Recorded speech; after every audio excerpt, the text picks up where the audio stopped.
Welcome back, everybody, to the IBS Freedom Podcast. I am joined by my awesome co-host, Amy Hollenkamp. Woo! Howdy, everybody.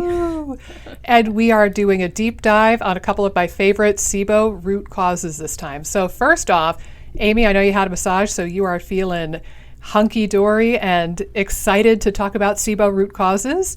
Yeah, Which shall we take a deep dive on first, my dear? Dealer's choice. Yeah, let's do low stomach acid PPIs. I think that's a great one to dive into. I think post massage, I'm feeling PPIs.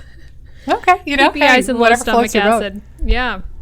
Yeah, and I think this one can be mighty controversial, right? And Lord knows the GI world loves to prescribe PPIs. They give them out like candy. And I do think that that's a huge problem, that a lot of people might not need them. I think that there are cases where if you have a geyser of a bleeding ulcer, as my mom once had, that's a case where maybe a PPI is appropriate as part of the treatment of that. Yeah. But I think that they are prescribed very willy-nilly, and it drives me bonkers that now you can see, Prilosec is available over the counter, and you can just pick it up at any Costco, Walgreens, Walmart, and it's very like, whatever. So anyway, have you seen this as a root cause for some of your SIBO patients? And have you ever had anybody backslide into SIBO territory after reinitiating a PPI? Yeah, I mean, I've definitely seen it as a root causal issue. Typically, by the time they come to me, they're already off the PPIs. There's been a few people that we've kind of like worked on strategies to taper. But I just feel like it's oftentimes a very knee-jerk first line of defense for any GI symptom. Like, I even think a lot of times it doesn't even seem to be reflux when it's being prescribed, where it's like, you have a gut issue of any sort, why don't you try PPIs first? Which to me, again, some of them are not situations where PPIs should be prescribed, in my opinion. It's bloating or like SIBO, IBS type symptoms like diarrhea, and they're prescribing PPIs. That's what drives me nuts, is like there's not much, there's nothing really indicating a PPI would be effective, and it's just a very knee-jerk. And I think a lot of like general practitioners do it too. When people come in with general GI discomfort, they'll just be like, well, let's try a PPI first before we do anything else. And it's like, try a PPI and then refer to a gastro. I feel like it's the general trend that I see. But I do think I agree with what you're saying, it being a controversial topic, because I know we've said in previous podcasts there was a lot of meta-analysis and studies confirming or more correlating that, PPIs lead to higher risk of SIBO. But then you have newer studies that are saying, no, they don't, or saying like there's not a correlation. I think even like the newer Mark Pimentel study was saying, there's not as much correlation with change of small intestinal microbiota with PPIs. But then you have other studies that are heavily linking PPIs to changes of small intestinal microbiota. So it's a very, I think, weird topic, and you don't know if there's like powers that be. I don't want to be a conspiracy theorist here. Oh, I'll go there if you don't want to go there. Okay. For sure. Like, good, I'm glad you're here. I think, in honesty, I was witnessing it and the emergence of this and thinking that it was a pretty consistently correlated thing in the studies that I was reading up until, maybe 2016, 17, somewhere in that range. And then that's where it started to seem to shift, in my view, at least. I remember my daughter was young, and it was a couple years ago now, so it must have been right around that ballpark. And I was kind of scratching my head going, I wonder if that's, which one do you believe? And I really do think that probably what happened is that now, as SIBO has kind of come into its own, and we have had summits and seminars and conferences, and as the integrative medicine community has totally like clung on to SIBO and run with it, I think that now the drug companies probably felt a little twinge in their pocketbooks, and they I would guess if you dug deep enough, you could find that some of them had conflicting interests or ties with these studies that are saying, no, bro, you're good.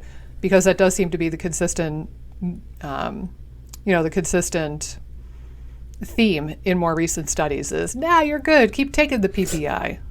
Like, yeah, don't worry about it. And I do think, like, even if for some reason there was no correlation, which I think there's a lot of evidence in just understanding how the GI function works, like, it doesn't make sense that there wouldn't be a correlation.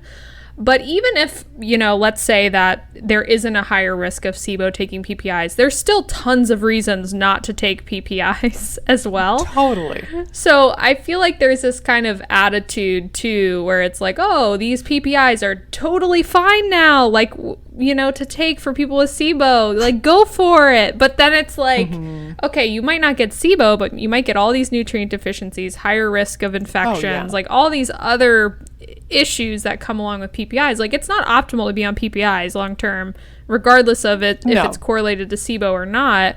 So that's a frustrating part too, because I feel like in some of the studies I'm reading, it's like, oh yeah, like, thank God it's not correlated, because now everyone could be on these PPIs if they need it. And I'm like, yes, there, like what you were saying, there's definitely a time and place for PPIs, but man, the amount that are typically used is way overkill. I think that they are overprescribed. And even if if your prescriber prescribes a PPI, there also needs to be a conversation of, okay, so am I on this for the rest of my life? Or is there a game plan to come off of it? And I do find that it's not explicitly said, oh, hey, this is a forever thing now. But there's also zero conversation about how to get you off of it safely from, whether it's your primary care or your GI doc. They're just try it.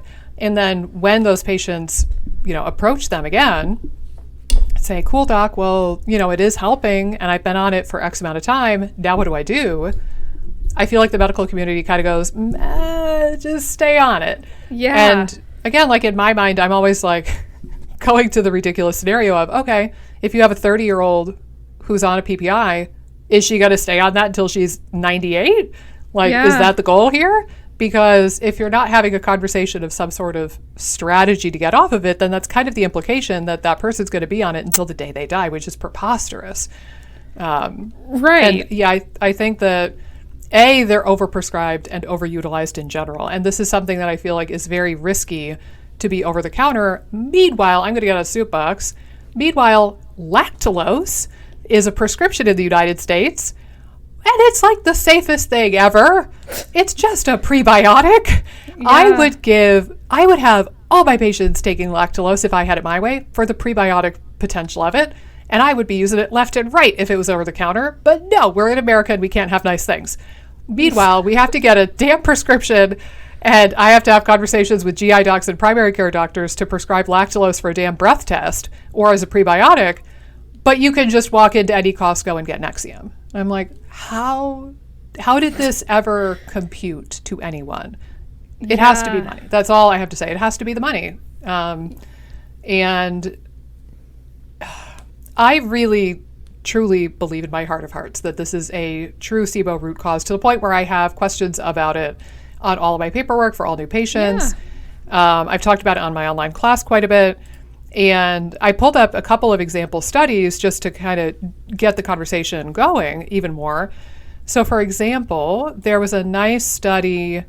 It's an oldie but goodie now, but it's a 2012 study, and it's titled Proton Pump Inhibitor Use and the Risk of Small Intestinal Bacterial Overgrowth, a Meta-Analysis. And in this study, they said, particularly, subgroup analysis revealed an association between SIBO and PPI use in studies that use duodenal or jejunal aspirate cultures to diagnose SIBO.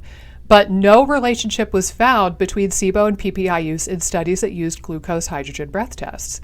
Well, A, are they only testing for hydrogen and not methane? Because that seems to be part of the implication. B, breath tests, that might not be the best way to assess for SIBO. So they're saying that if you use the better test, which isn't super useful for us. Like, I'm not going to send people out for an aspirate, but it does paint the picture of, oh, well, maybe it is associated, but some of these newer studies might not be addressing this. And they even say right in the conclusion, PPI use was statistically associated with SIBO risk, but only when the diagnosis was made by a highly accurate test, duodenal or jejunal aspirate culture. So, that's something to chew on too, is that not only could there be a difference in like funding and the people who are influencing these studies, but also, are they taking into account the type of testing? And there was another one that I came across, a 2018 study, and they specifically mentioned that they used a funnel plot asymmetry to basically look and see if there was any publication bias. And they did identify some of the studies that probably had publication bias. So that's my other thing, is like, are you looking at these studies looking for publication bias, even if the authors of the meta-analysis didn't have ulterior motives and didn't have, funding or biases that would influence the meta-analysis and the writing of that? Maybe there's been a whole slew of new studies in the last 2, 3, 4 years that have been funded by or influenced by the pharmaceutical companies, and now we're mixing all of that in with the previous data, and now it's looking like it's not statistically significant. But if they're not looking for the bias in the publications that they're using for the meta-analysis, then that kind of goes out the window, and the meta-analysis is not very useful now, is it? So anyway. Oh my gosh. Science is complicated, guys. That's like the overarching theme here. But I would be highly skeptical of the idea that research, which is highly influenced by and funded by big pharma, I would be highly suspicious whenever they tell you, no, bro, keep taking your drug. You're good. Wink. Yeah. With the wink, that's how you really know. Yeah, that's how you know for sure. You can sense the wink in the meta-analysis. You can sense that wink. They'll put the winky emoji in. Yeah. That's how you know. Well, and I think you're totally right. I mean, just from a understanding of how the gut works, I don't know how you can explain away how a PPI wouldn't affect the small intestines, because there's so many downstream effects that come from the pH of the stomach. So if the pH of the stomach is not low, like it should be, like your stomach acid is low essentially if you're taking a PPI, because it's going to limit your stomach acid. If your stomach acid's low, you're going to have less or a higher pH chyme, which is coming out of the stomach. And when you have a higher pH, which basically means like low acid base. Yeah, like a neutral neutral pH, closer to 7. Yeah, closer to a neutral pH. When that's coming out of the stomach, you're not going to get, bile flow or bile release. You're not going to get pancreatic enzyme release. You're not going to potentially get MMC and motility processes running either if the stomach acid's low. So I just don't understand how it could not be connected, just from a basic understanding of how the gut works. And human physiology and anatomy. Like 100%. Like this has to be a factor, just understanding how the body works. I don't understand how you can explain away that aspect. And again, like I said, there's other implications of being on a PPI even outside of SIBO that should be evaluated when you're analyzing the risk of taking a PPI. Oh yeah, and I think in the last podcast we busted out some of the nutritional deficiencies. I mean, B12, iron, magnesium, I mean, practically anything is up for grabs, because that's where digestion starts, really. I mean, like, it starts in the mouth and even before you put the food in your mouth, but a lot of the enzymatic processes really start with that acidic stomach, and you're breaking down that food. And I also don't get, I don't get how PPI use and stomach acid, becoming less acidic. I don't see how that couldn't be involved with SIBO, because of just baseline human anatomy and physiology knowledge, but also microbiology. Like, I didn't love my microbiology class in undergrad, but I think I remember enough to think that microbes care about pH quite a lot. 100%. Yeah. So you're going to favor the growth of different kinds of bacteria. It's one of those like really basic pH joke not intended. It's one of those really basic things like, all right, microbes prefer different pHs and different oxygen concentrations and different food. Like, this is like the most basic microbiology ever. And for us to say, nah, that doesn't matter, you're good. It's just, I think it's really suspicious. Yeah. Now, what I will say, too, from more of a clinical standpoint, because I think I could rant and rave about this, the publication bias and could go off the rails. Discrepancies. Yeah, we could make this a totally different podcast. I could go on like this for a long time. But I will say, clinically, I've definitely seen cases where, the patient is struggling with SIBO, and, they've done antimicrobials, they've done Xifaxan, they've done whatever, and nothing seems to stick until we get them off the PPI. And in some cases, get the stomach acid boosted. And we get them on things like Butane HCl, or we get them chewing their damn food. So there have been plenty of cases where, people feel stuck. And I'm the first person to go, maybe we should get you off the PPI. Let's talk to your prescriber about that. Because you've got to do it safely. But here's some licorice and stuff. Here's some herbs to help coat the stomach. Here, let's work on the root causes. And then that gets the ball rolling. And then they're finally able to get over their SIBO when literally nothing else has worked. And then similarly, I've had cases, and one comes to mind right now, one of my favorite patients relapsed and got diagnosed with SIBO again because she went back on a PPI.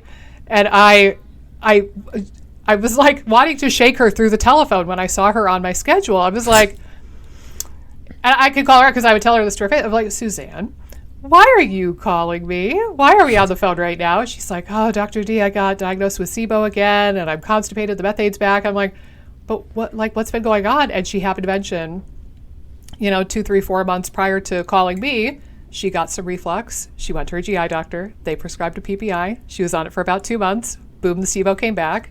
And now here we are. And I'm like, okay, so goal 1 is we're getting you off of that safely with your prescriber, et cetera, et cetera. But that's goal number 1. And then we'll talk about treating the SIBO. Why didn't you call me? And I gave her so much shit for not calling me first. But I have seen patients, and she's not the only one, but she's the one that comes to mind, where people do seem to relapse and get SIBO again after they get back on a PPI. And I even had one case where it seemed to happen with Zantac too. But I think, I've seen enough of those cases where it really, truly has convinced me that this can be a root cause for a lot of people. Yeah, I've never had an experience yet with anyone I've worked with go back on a PPI or try a PPI to where I could see like how their gut changed following the reintro of the PPI. But I've definitely had a number of clients where we worked on addressing their stomach, like what you were saying, like how do you even get off a PPI? Because I mean, we've talked about this in prior episodes.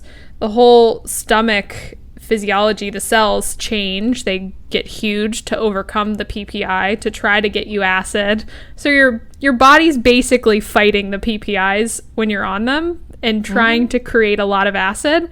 And so the second you get off of them, there's this floodgate effect where you're getting tons of acid. And so it's such a pain to get off of. And a lot of people have to almost push through some symptoms as you're transitioning off of it. And you want to do it like in a safe way and limit symptoms.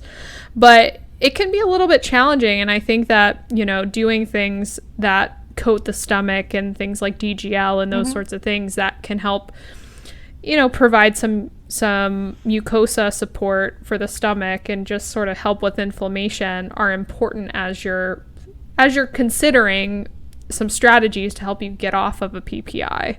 Yeah. And I would add too, this probably is a given, but I'll say it anyway. Neither of us can prescribe prescription medications in any state, anywhere.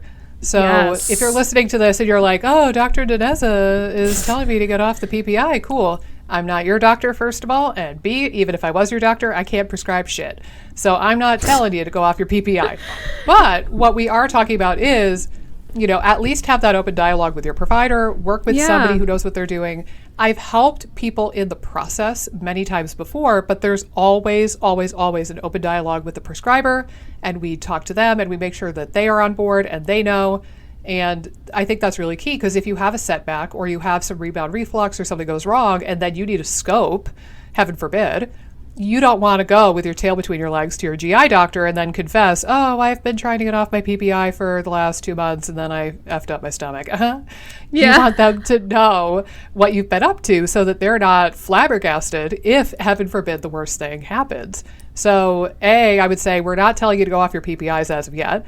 But one thing that I've noticed when I have helped people through that process is herbs can be your ally and helping, again, coat and soothe the stomach and really helping with that. Stress can be huge for a lot of people. So that could be the root cause of why you landed yourself on the PPI to begin with. So that might be where you need to focus more of your effort. And number 3, I would say you've got to do it slow. So I will have my patients get a pill cutter, like one of the old lady granny pill cutters from CVS or something, or Amazon. And you need to just shave off a little smidge and then take that dose for a couple days, shave off a bigger smidge, take that dose. And you need to whittle down the dose very, very, very slowly in order to get off safely. Because like you said, if you go from taking a PPI to 0, your body's going to retaliate because you've been fighting against this whole time. It's like if you're, I kind of imagine like there's a wall or there's a structure, and on the one side you have the PPI pushing your physiology this way. And on the other side, you have your body trying to push the physiology this way. And they're at a stalemate and they're holding steady in some wacky equilibrium when you're on that drug. And that if you take away the drug, your body's going to go and push over that wall. And you need to know that your body's going to do that and that the cells have hypertrophied and that you're going to get way more acid than you had even at baseline. So you need to kind of wean off of that slowly and meticulously so that you don't have that shock to the system. And again, and wind yourself up in an even worse place than you were before. Yeah, 100%. I think another thing of note, too, a couple things from like a stomach acid standpoint. I think you also want to rule out things like H. pylori, and most of the time conventional docs do, but sometimes not. Like if you just get prescribed a PPI from your general practitioner and like you haven't really done any testing or anything, that can be a little bit problematic because things like H. pylori love a low acidic, or I should say a low stomach acid environment. So if you're taking a PPI, it creates an environment where H. pylori can thrive, which is basically like the H. pylori is the bacteria that causes inflammation, and it can be okay in smaller amounts in the gut. And if it's kind of there's different forms of it, and kind of it makes different things that could be problematic and more disease promoting.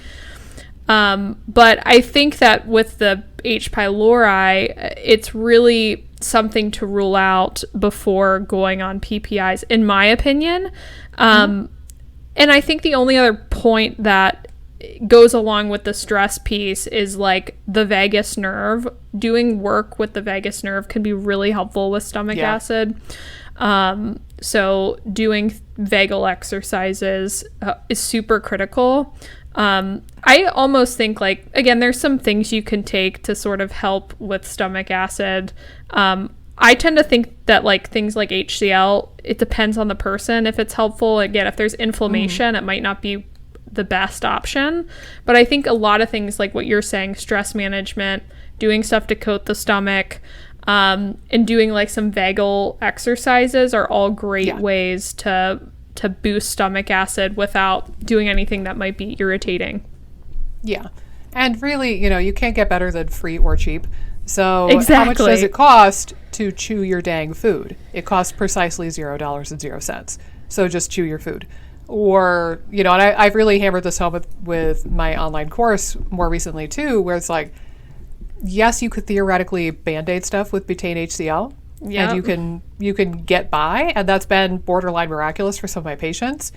But the real enchilada here is if you can get the vagus nerve working, get that gut-brain connection working, and actually prepare your body for the task of digestion, and then get your body to make its own stomach acid. And that way you don't have to be, A, spending money, but B, worrying about it all the time. Like, oh, do I have my pills? Like, nobody wants to be a crazy pill popper for the rest of their days. So there are ways that you can promote HCl production outside of just taking butane HCl. Maybe both are useful to you, maybe one or the other. And I actually have YouTube videos. I've got 1 or 2 of them all about how to promote stomach acid without butane HCl even. And then I have one about evaluating for low stomach acid, because that's another thing. Do you try to evaluate for low stomach acid with any of your patients, Amy, or is that not something you do quite as much? Yeah, I definitely do. I think like usually there's a consistent like symptom presentation from what I see. Like, again, like a lot of times if they're getting bloated or like really full really quickly, like if the symptoms come on very immediately after eating, and they're having a lot of things like burping, reflux, like those are some of the symptoms that I kind of look out for. A lot of them have already had a lot of testing done, so like I can see if H. pylori is at play. Those are the main things that I'm kind of looking out for when it comes to low stomach acid, and then of course understanding what their history is with PPIs and those sorts of things. But usually, depending on the person, they've either already pinpointed it as a root cause, because they've already tried some HCl or those sorts of things, or like I can usually pick it up based on how they're presenting. Okay. Yeah, and I would say I definitely have some of those questions by questionnaires too. My favorite one is, does it feel like your food sits like a brick of lead in your stomach and just or a bowling ball? I like the bowling ball. Does it just sit there and stagnate? If you feel like your food's not going anywhere once it gets to the stomach, you have low stomach acid until proven otherwise. Or possibly like a stomach motility disorder like gastroparesis, but then I wonder how many of those people have low stomach acid. So I do think, symptom screening would make sense. I do some of the like butane HCl challenge, which is what I was getting at. There is a conventional medical test for low stomach acid. I've never seen it done. I've never had a patient come in with this type of test. It's called the Heidelberg test. I have yet to hear of a GI doctor in my state that does it, so I would be curious if any of you all have experience with that. But theoretically, you could test it via conventional medicine. In the hippy dippy crunchy health arena, we typically will tell people, take 1 capsule of butane HCl, see how you feel. If you get reflux, then quit it, don't progress further. If you don't feel anything, you can progress up to 2 per meal. If not, 3, 4, 5, and you keep going up until you hit the place where you get a warming sensation or some reflux. And I think it's an imperfect test. Again, I've got a video about this on YouTube. So it's not the be-all, end-all, but I do think it can be helpful for some people, particularly if you're looking for any symptomatic changes. Like I've had people, for an example, who get up to some absurd number, like 12 capsules of butane HCl, and they feel nothing. And they're like, my naturopath told me I have to stay on 12 pills per meal forever. And I'm like, that's probably, I'm going to respectfully disagree. A, that's impractical. B, it's expensive. C, I think there's more to it than that story. But what I would say for those people is I wonder if they just have really thick, healthy mucus linings in their stomach, and they are, they have adequate stomach acid, but they're blissfully unaware because they have a nice thick coat and they're not perceiving the acid. Right. I don't think those people are automatically doomed, like, oh my God, you make 0 HCl. What's wrong with you? And I've had those people come to me where they're like, I have achlorhydria. I make no stomach acid. I'm doomed. And we talk about it. And I'm like, no, I don't think we can deduce that from this test. But I do encourage people to do the full trial and go all the way up to 10 or 12 just to kind of gauge, because there have been those cases where, like, one lady comes to mind. Again, she was one, we had done multiple rounds of antimicrobials and we had definitely made progress, but we weren't quite there. She wasn't 100% symptom free. I think she was having like 2 diarrhea episodes per, month versus daily. So we were definitely getting there, but we weren't quite 100% done. And I sent her off to do the butane HCl test, and she came back and said, oh my God, like I got to basically, 8 capsules or something pretty high, and all symptoms resolved, completely gone. Like I'm happy and carefree, and she's like happy as a clam. And I'm like, all right, and between you and me, she would have been a good candidate to get her to slow down a bit and chew her food, because I do think that stress definitely plays a role in her pathology. But she was a person I also realized early on that she was not going to be super receptive to those conversations. Yeah. Maybe a smidge addicted to cortisol, if you will. So, it's like, all right, well, this is working for you, so you do what you want to do. Most people would want to shoot themselves in the eyeball taking 8 capsules of Butane HCl every day. But if this is making you happy and you're more willing to do that, then have the conversation about how you're actually stressed and you don't want to admit it. Whatever, man. As long as you're happy. So maybe she'll come around to the rest of the conversation later on, but I didn't push it too much with her. But she was a case where I don't think she ever got the burning or the reflux from the Butane HCl, but it was like something happened, like a switch flipped once she got up to the appropriate dose. And she was like, ooh, okay, my other symptoms, my bloating is gone now. And after a while, she noticed, oh, I haven't had a diarrhea flare-up in several months. Okay, like this is really helping me. So I think as long as you're keeping an eye on your other symptoms, if you're just waiting to get to the point where you get the reflux from the Butane HCl challenge, you might be missing part of the conversation. But if you notice somewhere along the way, oh, my bloating or my bowel movements or like my other IBS symptoms have improved while doing the HCl challenge or since introducing it, then that is more of a relevant thing, I would think, to pay attention to rather than just taking the test for what it is. Right. And I think with that challenge, I think it can be useful. I think sometimes from what I've seen is that it makes me slightly nervous if there's gastritis at play or any sort of known inflammation. So usually if that's at play, I'd probably advise against that and maybe do some things to calm the stomach lining down first before you do kind of anything with HCl. I think that the other thing, again, which you're sort of describing, is people, because I've worked with tons of people who, I shouldn't say tons, but I can think of a handful of people that came to me literally taking 10 capsules of HCl with each meal. And it's just absurd. And they hate it. The ones that I talk to aren't the ones that are oh, this is fine. When it gets to a certain point, you're going through a bottle every 2 days with it's not practical. It's no way to live. Yeah, 100%. So I can see again having some HCl and doing that challenge being useful as a diagnostic tool. And I think again HCl can certainly be helpful in certain cases. I definitely probably heavily focus on the vagal stuff, the stress management stuff, the chewing stuff. Yep. But there's certain, what you're saying, I can think of certain cases where the same scenario where instead of necessarily doing the work, you have to read what your client or patient is more likely to do and more likely to be happy with. If they're happy taking 10 HCl caps a day or with each meal, I'm not really going to tell them no.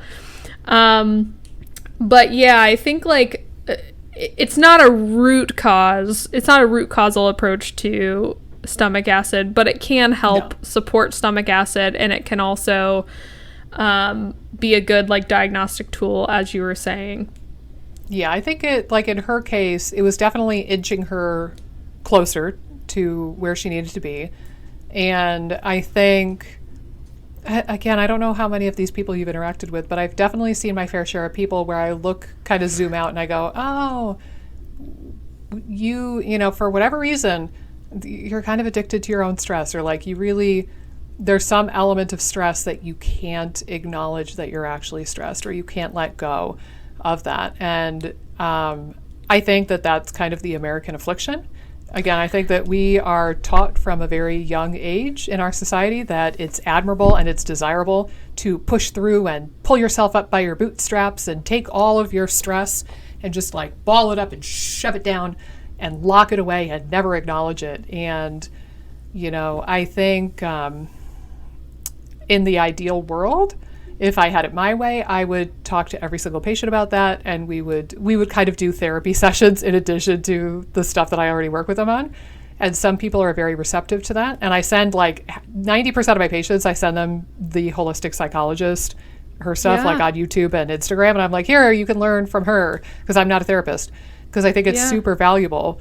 But also there is that subset of people where I'm I don't want to go there. And I've had patients where I'm like, I think you need a divorce, but I'm not going to tell you that because I think you'll wig out. But I've had situations too where I'm like, I think your spouse is really stressing you out / causing some of this. Maybe you guys are not meant to be together forever, but I don't have it in me as the people pleaser type to tell somebody with a straight face, hey, you need to get a divorce if you want to heal. Yeah, that's a tough conversation. I agree. But I mean, I can definitely think of clients off the top of my head. And I almost think you can like even tell by the way they're breathing or like carrying themselves in the calls that they're stressed, but again, unwilling to work on it or even acknowledge it in certain cases. I think too, like with women, especially mothers, from what I've seen, like there tends to be it being hard to find the time because maybe they're doing most of the work, like from a spousal standpoint. Not to say like all husbands are like this, but like I see this a lot with moms where it's like, oh, I literally have no time to do any stress management. And I'm like, well, can your husband take over for like 15 minutes of time for you to just have like 15 minutes to yourself each day to do something? And again, like I think it's a mindset thing too for some moms, especially that I work with, because they feel like their worth is very much tied to like how much they're giving. Which is another sort of conversation we could go down. But I do see it a lot in moms, definitely in dudes I've worked with too, but with moms. Women in general, but especially moms. I would say. I just think that there has to be some help from a spousal support standpoint to be able to do things like stress management. And I understand that.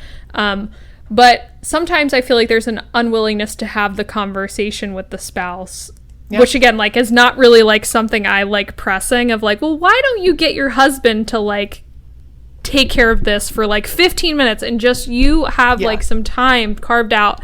Like I understand like raising kids. I shouldn't say I understand because I'm not a mom yet, but I understand like that's a huge commitment of having kids and raising kids, and it takes a lot of energy and a lot of time. But I can imagine like you could squeeze in 15 minutes for yourself somewhere, 15 minutes somewhere that you can get it in. But I think like so much falls on the mom and the family life. And there's certain, I think, relationships that I've seen just working with people where that comes into play, where there's like a lack of support for the stress management and like an unwillingness to even like sort of change the paradigm, like what you're saying, where there's like almost an addiction to like to the stress of it all. So yeah, those are always like harder, more challenging mental roadblocks to work through. Yeah, it's hard. Like I can think of, I'm thinking of a couple of people, either in my personal life or patients of mine who I think are addicted to the stress or have a hard time acknowledging that they're stressed. And some of them are moms, some are not. I think like the high achiever type person, it could be difficult. Like I'll use my mom actually as an example. She's been in pretty like high mucky muck positions with her jobs for a while. And, she's very smart and very driven, and she's like climbed the ladder and broken the glass ceiling and all this stuff.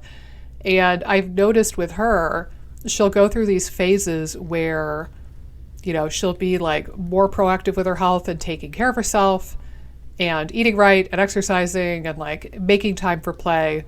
And then she'll that'll fall by the wayside bit by bit, and it escalates. I always know when she's about to reach a crappy, horrible health moment crescendo when she tells me, I don't have time. I can't drink water during my workday because I don't have time to pee.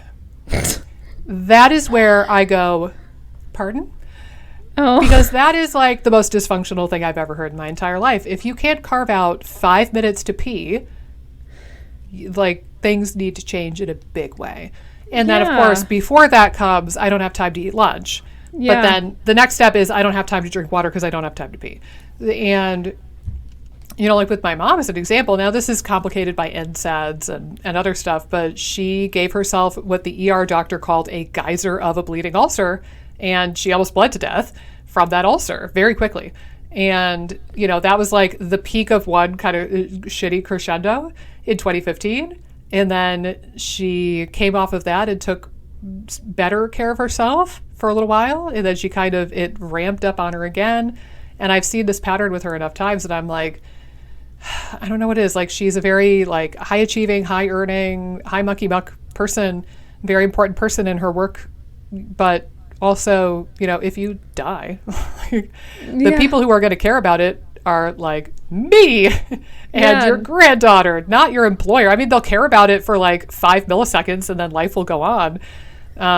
So yeah, I see, you know, and I've tried to talk to her on and off over the years, and it's tough to get through to that when you think that it, you know, makes you a better person or makes you a harder worker or makes you a more valuable employee or makes you somehow better to really push yourself to that breaking point. And then going back to the mom thing, I've seen that too. Like one of my friends, actually, before we hopped on the call, I was listening to a Marco Polo from one of my good friends, and she was saying she's got 2 young kids, and, you know, she and her husband are trying to figure out like getting some sort of childcare, even if it's a part-time nanny a couple days a week. And she's trying to juggle, you know, she went to grad school with me, so she has a practice, and she has the 2 kids that she's responsible for, and she does all the cooking and like house stuff. And she was saying, you know, they went to Big Bear for the weekend and had a vacation, but it was super stressful and it wasn't rejuvenating because they took the kids and the kids slept like shit. And like, it was just like the chaos of dealing with the 2 young kids. So even something like a vacation can be not really rejuvenating if you still have all the demands of your family with you. I almost like want to tell people like that, you need a vacation for just you. You ditch your family for 24 hours, check yourself into a hotel down the road, and just order room service and like get a massage or something. Like, I feel like so many people need to do that. Women and mothers especially, but it's tough. We're getting pulled a lot of different directions. And I do think that that's a really big driver of not only reflux and the reason why people get on PPIs, but also SIBO. It's just vagus nerves are toast left and right, and then they can't function, and you can't have good motility, and then there goes SIBO.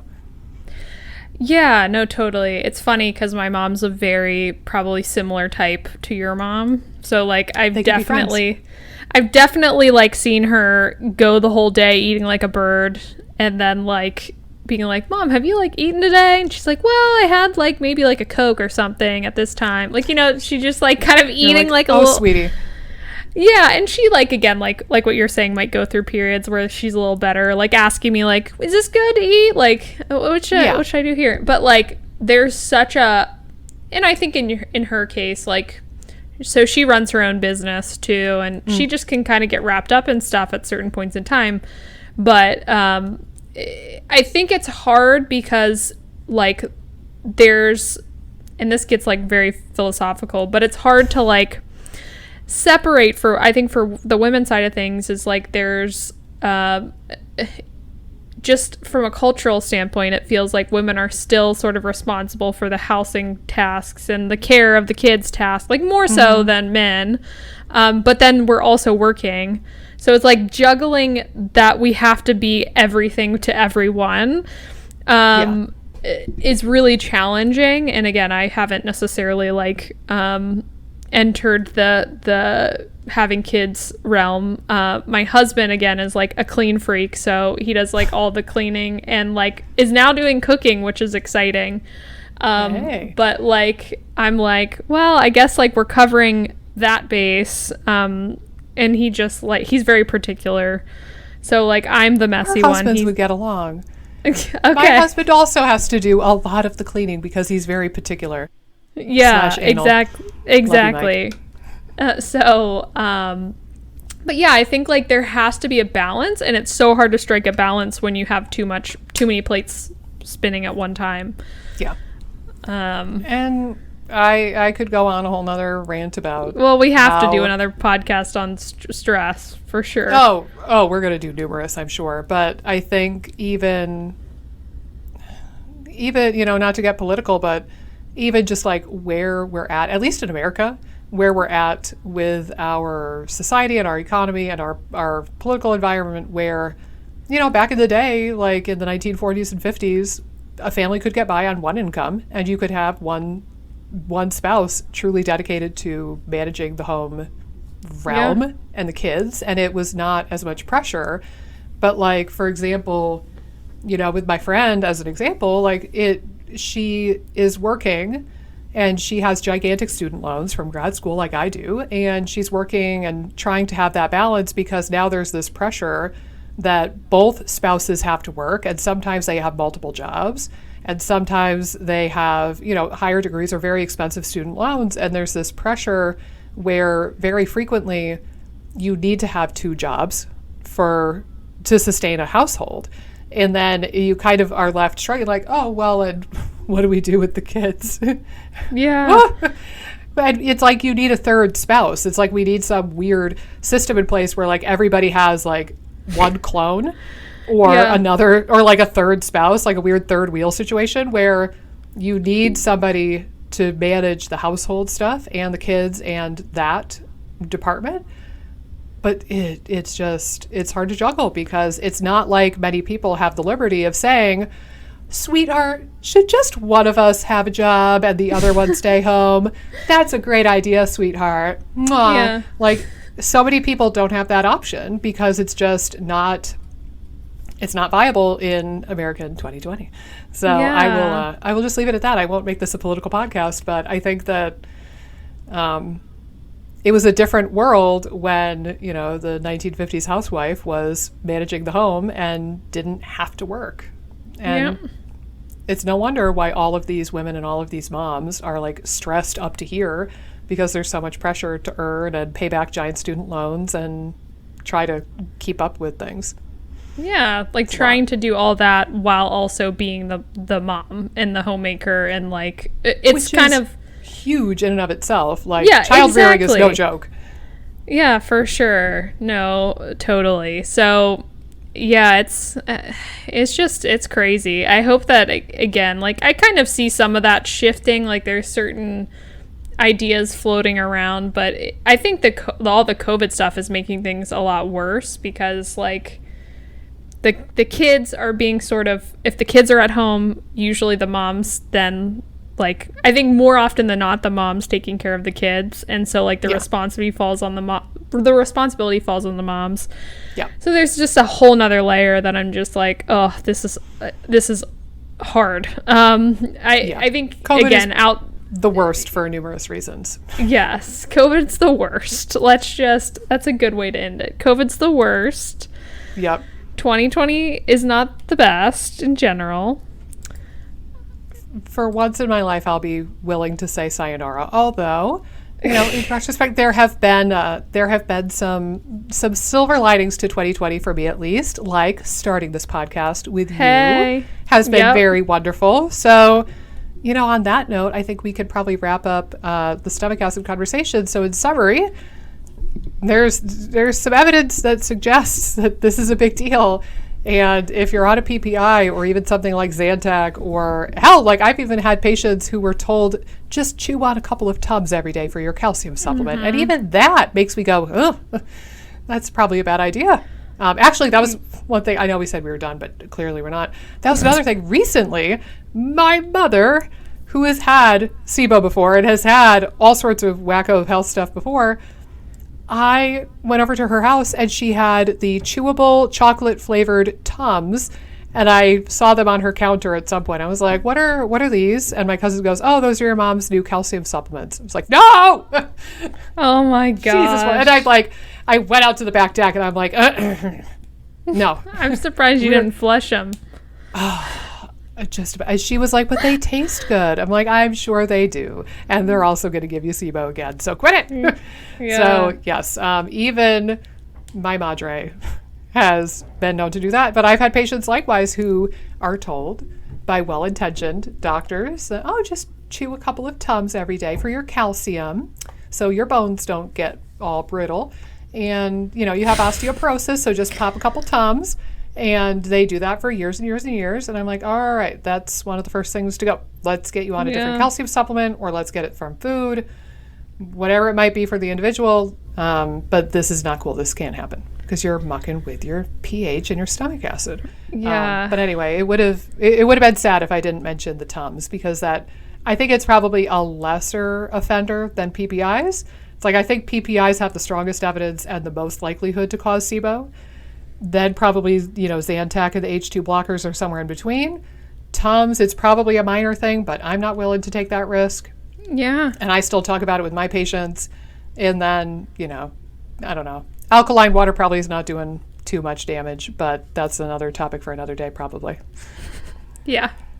All right, my dear. Well, I will see you in the next episode where we're going to talk more SIBO root causes. Guys, if you enjoyed this podcast, we would so deeply appreciate it if you would rate us 5 stars on iTunes, Spotify, wherever you get your podcasts. And if you're on YouTube, go ahead and click on the subscribe button, the bell, the whatever, leave a comment. Let us know what topics you would like to hear about from the IBS Freedom Podcast. We are very receptive and open-minded to new ideas.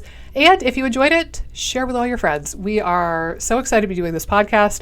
Thank you so much. Thank you in advance for your kind reviews, and we will see you in the next episode.